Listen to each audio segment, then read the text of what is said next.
చిత్తూరు జిల్లా నగరిలో మంత్రి రోజా కుటుంబ సభ్యులతో కలిసి భోగి పంటలు వేసి పండుగను జరుపుకున్నారు. నగరిలోని ఆమె ఇంటి ఆవరణలో ప్రత్యేకంగా ఏర్పాటు చేసిన భోగి మంటలను రోజా సెల్వమణి వెలిగించి ప్రజలందరికీ భోగి పండుగ శుభాకాంక్షలు తెలియజేశారు.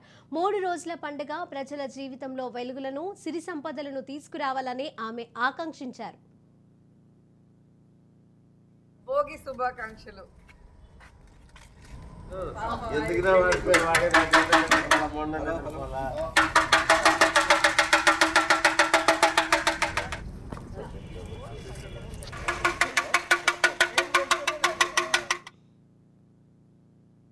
భోగి శుభాకాంక్షలు.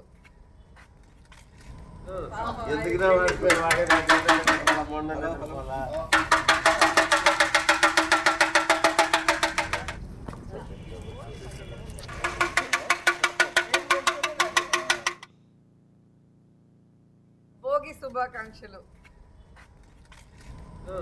ఎందుకు